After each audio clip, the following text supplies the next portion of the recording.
Praise the lord. ప్రభైన యేసుక్రీస్తు నామమున ఈ కార్యక్రమాన్ని వీక్షిస్తున్న మీ అందరికీ శుభములు తెలియజేస్తున్నాను. విజన్ క్యూటీ ఫెలోషిప్ వారి యేసుతో ఏకాంత సమయం, ఈ క్వైట్ టైం కార్యక్రమానికి మిమ్మల్ని ప్రేమతో ఆహ్వానిస్తున్నాను. దేవుని వాక్యాన్ని అనుదినము ధ్యానం చేస్తూ మన ఆత్మీయ జీవితంలో బలపడటకై దేవుడు మనకు దయచేస్తున్నటువంటి యొక్క సమయం కొరకు ప్రభుకు వందనాలు తెలియజేస్తున్నాను. మన వ్యక్తిగత సమయం ప్రభుతో మనం గడుపుట మన ఆత్మీయ జీవితానికి ఎంతో ఆశీర్వాదకరం. ఆధ్యాత్మికంగా మనం స్థిరంగా నిలబడటానికి ఈ యొక్క ధ్యాన సమయం మనకు ఎంతగానో సహాయపడుతోంది. కాబట్టి ప్రతిరోజు కూడా మీరు వ్యక్తిగతంగా దేవునితో సహవాసం కలిగి ఉండాలని ప్రభు పేరిట మీ అందరికీ మరొకసారి జ్ఞాపకం చేస్తూ ఉంటున్నాను.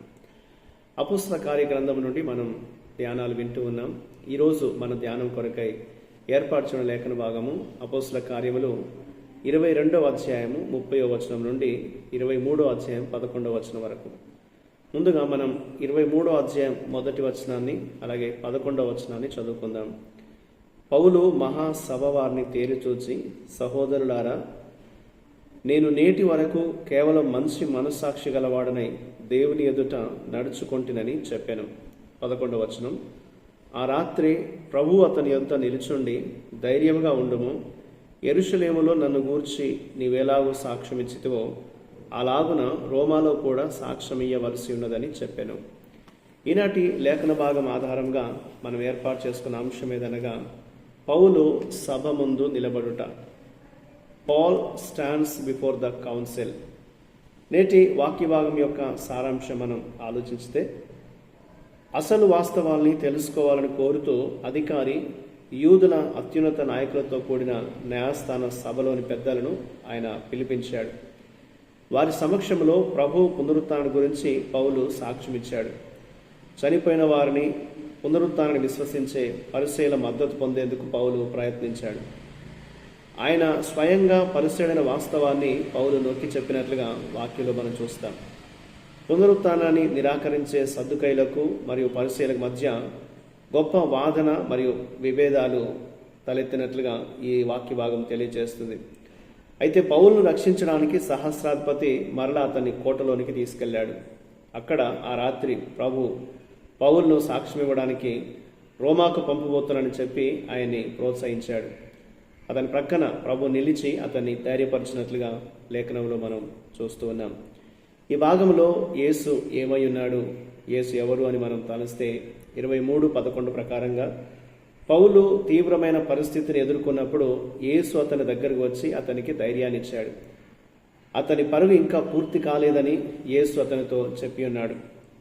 దీన్ని బట్టి మనం ఆలోచన చేయవలసింది ఏమనగా, మనలో ఆశ పోయినప్పుడు, మనం వెళ్ళే దారిని మనం ముందుకు సాగడానికి కష్టంగా ఉన్నప్పుడు మనల్ని ప్రోత్సహిస్తూ, మన లోపల ఉన్నటువంటి సందేహాన్ని తీరుస్తూ, మనము నిరుత్సాహపడకుండా నిరుత్సాహం చేసే వాటన్నిటి నుంచి ప్రభు మనల్ని తప్పించి ఆయన ఎప్పుడు మనతో ఉన్నాడనేటువంటి వాగ్దానాన్ని ప్రభు మనకు జ్ఞాపకం చేస్తూ ఉంటాడని గుర్తుంచుకోవాలి.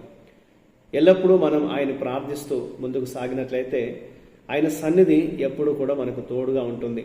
ఆయన మనతో ఉండి మనల్ని నడిపిస్తూ ఉంటాడు. మనం వెళ్ళే దారిని ఆయనే ముందుకు తీసుకెళ్తాడు అనేది దేవుని వాక్యం మనకు తెలియజేస్తుంది. కాబట్టి ప్రభు కొరకు మనం దేవుడు మనకి ఇచ్చినటువంటి పరుగును తుదముట్టించేంత వరకు దేవుడు మనల్ని విడిచిపెట్టడనేటువంటి సత్యాన్ని గుర్తించి ప్రార్థిస్తూ ముందుకు సాగాలనేది దేవుడు మనకి లేఖనంలో తెలియపరుస్తున్నాడు.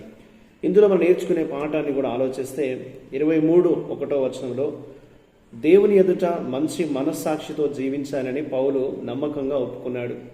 దేవుని నమ్మినటువంటి మనందరం కూడా ఆయన ఎదుట ఒక మంచి మనస్సాక్షి కలిగినటువంటి వ్యక్తులుగా మనం ఉండాలని దేవుడు కోరుతున్నాడు. దేవుని ఎదుట మన మంచి మనస్సాక్షిని కలిగి ఉంటే ఇతరుల ముందు, ప్రజలందరి ముందు కూడా మనం నమ్మకంగా ఉంటాం. కాబట్టి ముందుగా మనం దేవుని ఎదుట ఏమీ దాచకుండా ఉండే క్రైస్తవులుగా ఉండాలి. దేవుని ఎదుట మనల్ని మనం ఎప్పటికప్పుడు సరి చేసుకుంటూ ముందుకు సాగాలి అనేది దేవుడు జ్ఞాపకం చేస్తున్నాడు. తద్వారా మనం ధైర్యంగా సువార్త ప్రకటించగలుగుతాం మరియు ఇతర వ్యక్తుల ముందు నమ్మకంగా ఉండగలుగుతాం అనేది దేవుడు మనకి జ్ఞాపకం చేస్తున్నాడు. కాబట్టి ఈరోజు మనందరం కూడా దేవుడు మన జీవితంలో ఎల్లప్పుడూ తోడుంటానే సత్యాన్ని గుర్తిస్తూ మనల్ని ఎక్కడికి దేవుడు నడిపించినా అక్కడ మనం ప్రభు కొరకు ఒక స్థిరమైనటువంటి బలమైనటువంటి సాక్షిగా నిలవాలి అనేది దేవుడు మనకు జ్ఞాపకం చేస్తున్నాడు. అందుకొరకు మనం ప్రభువును ప్రార్థించేవారుగా ఉండాలి. అలాగే మన మనస్సాక్షిని దేవుని ఎదుట సరిగ్గా ఉంచుకోవాలి. దేవునితో మన సహవాసాన్ని సరి అయినదిగా మనం ఉండేటట్లు చూసుకోవాలనేది దేవుడు మనకు జ్ఞాపకం చేస్తూ ఉంటున్నాడు. తన ఎడల యథార్థంగా ఉన్నవారిని బలపరచుటకై దేవుని కనుదృష్టి లోకమంతటా సంచారం చేస్తుందని లేఖనంలో మనం చదువుతాం. కాబట్టి మనం దేవుని ఎదుట యథార్థంగా ఉన్నప్పుడు, మన మనస్సాక్షి సరిగ్గా దేవుని ఎదుట ఉన్నప్పుడు, మంచి మనస్సాక్షితో మనం జీవించినప్పుడు దేవుడు మనల్ని ఎన్నడూ విడిచిపెట్టాడు. ఆయన సన్నిధి మనకు తోడుగా ఉంటుంది. ఆయన మన ప్రక్కన నిలిచి మనల్ని ధైర్యపరుస్తాడు. మన పిలుపును కొనసాగించేటట్లు దేవుడు చేస్తాడు. ఏ పనికైతే దేవుడు మనల్ని పిలిచాడో ఆ పని తుదముట్టించినట్లు దేవుడు మనకు శక్తిని ప్రసాదిస్తాడనేది పౌలు జీవితాన్ని బట్టి మనం అర్థం చేసుకోగలం. కాబట్టి అనుదినం మనం దేవుని వైపు చూస్తూ దేవుడు అనీతిగా మన జీవితాన్ని నడిపించే విధంగా దేవుని సహాయం కోరుతూ దేవుని మనం ప్రార్థిస్తాం. మా ప్రియ పరలోకపు తండ్రి, నీ పిలుపుకై నీకు వందనాలు. మీ కొరకు జీవించే కృప మాకు ఇవ్వండి. స్వచ్ఛమైన పరిపూర్ణమైన సంకల్పాన్ని మేము తెలుసుకుంటూ నీ వాక్యము మరియు మా మనస్సాక్షి ముందు మేము నిజాయితీగా జీవించడానికి, నీ ఎదుట నమ్మకంగా మేము జీవిస్తూ ముందుకు సాగుటకు, నీ పనిని తుదముట్టించుటకు మాకు సహాయం చేయమని యేసుక్రీస్తు నామమున ప్రార్థిస్తున్నాను తండ్రి. ఆమేన్. ప్రియులారా, మీరు సమయం తీసుకుని యొక్క వాక్య ధ్యానం విన్నందుకై మీకు ప్రత్యేక వందనాలు. ప్రతిరోజు మీకు అందించబడుతున్న ఈ అనుదిన ధ్యానాలు మీకు మేలుకరంగా ఉన్నట్లయితే మీ అనుభవాన్ని మాతో పంచుకోవాలని కోరుతున్నాను. దేవుని కృప మనకు ఎల్లప్పుడూ తోడై ఉండి కాపాడును గాక. ఆమేన్.